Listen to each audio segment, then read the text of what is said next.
अस्सलाम वालेकुम dear students, कैसे आप सब। तो कैसा रहा आज का पेपर। तो मुझे उम्मीद है बेटा आप लोगों ने बहुत ही अच्छा पेपर किया होगा, लेकिन कमेंट्स तो मुझे नहीं मिले, किसी ने मुझे मैसेज नहीं कि सर आज का पेपर बहुत अच्छा था। तो एक स्टूडेंट ने मुझे अल्हम्दुलिल्लाह पेपर भेजा था, वो बहुत ही एक्साइटेड थे कि उसने कहा कि मेरा पेपर जो है बहुत ही अल्हम्दुलिल्लाह अच्छा हुआ। चलिए अच्छी बात है, जब मैंने पेपर को देखा तो मैं भी वाकई बहुत खुश हुआ कि वाकई जो हमने पढ़ा था उसी में से क्वेश्चंस आए थे। सही है ना। तो ये मुझे कैसे पता चलेगा यार, जब मुझे आप लोग कमेंट करोगे। तो प्लीज बेटा कमेंट जरूर करिएगा कि आप लोगों का पेपर जो है आज कैसा रहा। जी हाँ, आज का जो पेपर था वो जेनेरिक इलेक्टिव साइकोलॉजी यानी foundation of psychology part second. दूसरा पेपर भी था एजुकेशन का, जो जेनरिक इलेक्टिव है एजुकेशनल साइकोलॉजी, लेकिन उसके रिलेटेड मुझे कोई पेपर नहीं मिला। तो अगर आपके पास वो पेपर है आप भी मुझे वो सेंड कर सकते हैं, so that I can have a look on it कि पेपर कैसा आया था। ठीक है, तो चलते बेटा पहले स्टार्ट करते हैं, पहला सेक्शन देखेंगे। पहले सेक्शन में हमारा जो सेक्शन नंबर 1 है, सेक्शन ए। देखो हमने पढ़ा था कि नहीं पढ़ा था, आराम से देख लीजिएगा, जस्ट अ सेकेंड। हाँ जी, तो पहला आप देख सकते हैं, पहला क्वेश्चन जो है, what do you mean by the term trait. तो देखिए ट्रेट, चूंकि आप बोलोगे सर हमारे सिलेबस में नहीं था, लेकिन था ना। बिग 5 फैक्टर थ्योरी जो था वहां पे ट्रेट का कॉन्सेप्ट आपको समझना था, तो ये बिल्कुल इजी था। लेकिन मुझे उम्मीद है कि बेटा, मुझे भी उम्मीद है कि बहुत सारे बच्चों ने इस वाले क्वेश्चन को ऐसे किया होगा। ठीक है, चलिए, trait is the fundamental unit और स्ट्रक्चरल यूनिट ऑफ पर्सनैलिटी। अगर आप लोगों ने यही लिखा तो बिल्कुल राइट आंसर है। Number second, what is extraversion trait of personality. ये तो मैंने ओशन मॉडल में मैंने आपको बताया था, OCEAN। तो ये जो एक्स्ट्रावर्जन ई है ना यहाँ पे, तो यही टर्म आपको यहाँ पे लिखनी थी। तो ट्रेट यहाँ पे भी आ गया, ट्रेट यहाँ पे भी आ गया, तो ट्रेट आपके सिलेबस में था। तो ऐसा ना बोलेंगे कि ट्रेट हमारे सिलेबस में नहीं था। ठीक, नंबर 3 क्वेश्चन पे चलते हैं। How do psychologists define personality, sorry intelligence. कोई भी डेफिनेशन आपको लेनी थी, किसी की भी डेफिनेशन आपको लेनी थी, चाहे आप वेस्लर की लो, स्टॉर्ड की लो, बिनेट की लो, कोई भी डेफिनेशन चलती। तो ये क्वेश्चन नंबर 3 था, बिल्कुल इजी था, पढ़ा था अल्हम्दुलिल्लाह। Number 4, what are the 3 variables और टाइप्स ऑफ ट्राइआर्किक थ्योरी। तो ट्राइआर्किक थ्योरी मैंने बहुत ही अच्छे से आपको पढ़ाया था, ये मैंने एक्चुअली रिकमेंड भी किया था ये question.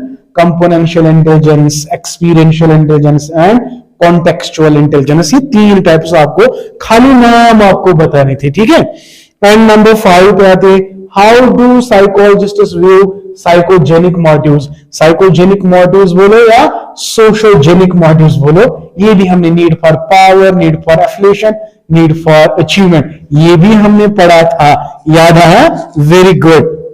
Number 6, how is need different from drive? Need is simply a deficiency. Drive is when that need is not fulfilled, a sort of tension arises out of need. That's called drive. So need is simply the deficiency. Okay? Drive is when this deficiency is not fulfilled, you will have a certain type of tension in you. That tension caused by the drive need is called drive.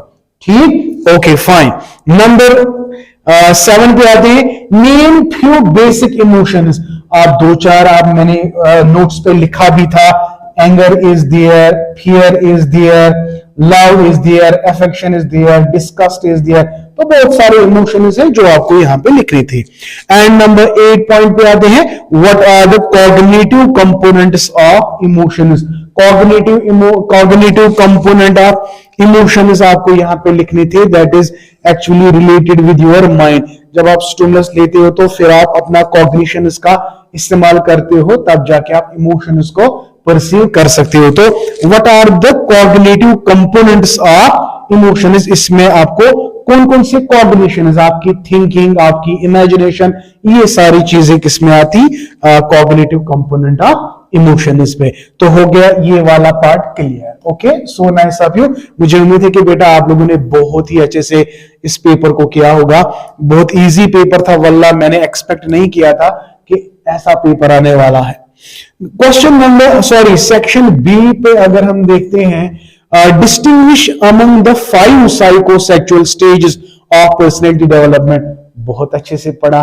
ऑरल stage, anal stage, phallic, latency and genital stage, इनको यार आपने explain करना था। Sigmund Freud's psychosexual stage of personality, अगर ये वाला नहीं तो क्या ये वाला, evaluate the strengths and limitations of the trait view of personality, ये वाला क्वेश्चन आप लोगों ने नहीं किया और ना ही मैंने उसको पढ़ाया था, लेकिन ये वाला क्वेश्चन अल्हम्दुलिल्लाह हमने बहुत अच्छे से पढ़ा था।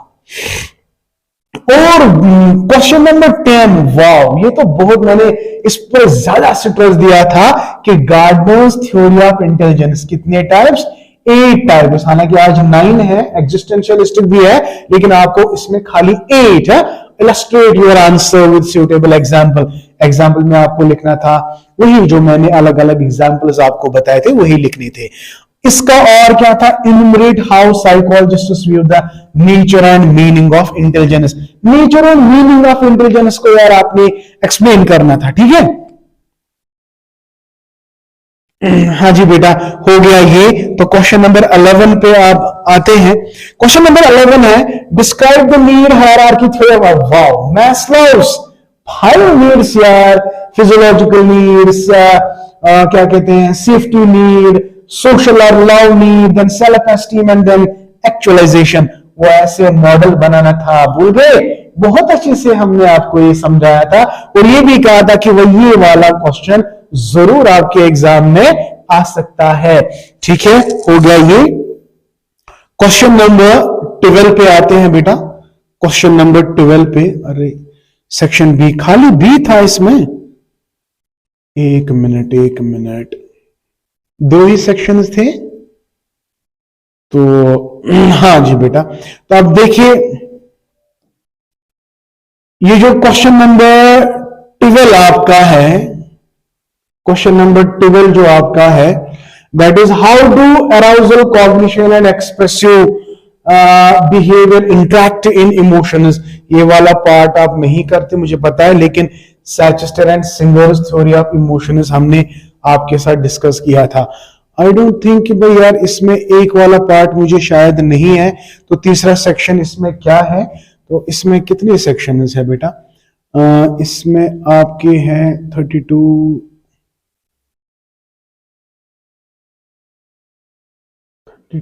है इसमें, आई डोंट थिंक। चलिए एनीवेज, सेक्शन कितने हैं इसमें यार। जिस बच्चे ने मुझे ये पेपर भेजा था ना बेसिकली, तो उसने मुझे इतना ही भेजा, तो दूसरा उसने नहीं भेजा है। चलिए, तो मेरे पास ये था तो मैंने एक्सप्लेन किया। जो लॉन्ग आंसर क्वेश्चन है वो क्या कैसे आए, तो उसके बारे में मुझे कुछ पता ही नहीं है। सेक्शन बी में आपको 1 2 3 और 4 पता नहीं, आई डोंट नो बेटा। तो okay, whatever the paper is, अल्हम्दुलिल्लाह after going through the paper मुझे लगा बहुत अच्छा पेपर है और आप लोगों ने बहुत अच्छे से इस पेपर को किया होगा। तो इफ रियली बेटा, अगर आपने बहुत अच्छा पेपर किया तो मुझे आप कमेंट सेक्शन में जरूर बता दीजिएगा, और ये भी बता दीजिएगा कि लॉन्ग आंसर में कितने क्वेश्चन आए थे, क्या हम लोगों ने वो क्वेश्चन पढ़े थे कि नहीं पढ़े थे, वो भी आप हमें please and please comment section में बता दीजिएगा। खुदा हाफिज, थैंक यू, मेला ब्लेस यू, एंड इंशाल्लाह मिलते हैं। बहुत सारे बच्चों को इंतजार है कि सर कोचिंग कब से स्टार्ट करने वाला है, तो इसके लिए मैं एक अनाउंस डेट करूंगा बेटा, इंशाल्लाह उसके लिए एक वीडियो आपके लिए आएगा, तो जहां पे आपको रजिस्ट्रेशन का डेट मिलेगा कि कब से हम पीजी एंट्रेंस के क्लासेस शुरू करने वाले हैं। तो आपके लिए बहुत ज्यादा मैं कह सकता हूं कि आपके लिए एक बहुत बड़ी अपॉर्चुनिटी है अगर आप मेरी क्लासेस में ज्वाइन कर लेते हो। इंशाल्लाह योर सिलेक्शन इज 100% कंफर्म्ड। ठीक है, मिल बांट के मेहनत करेंगे इंशाल्लाह। तो चलते हैं नेक्स्ट वीडियो में मिलते हैं, और नेक्स्ट वीडियो आपके लिए क्या होगा कि हम कब से पीजी एंट्रेंस की क्लास शुरू करने जा रहे हैं, both for psychology as well as education. Till then, good bye, thank you, may Allah bless you and keep always learning.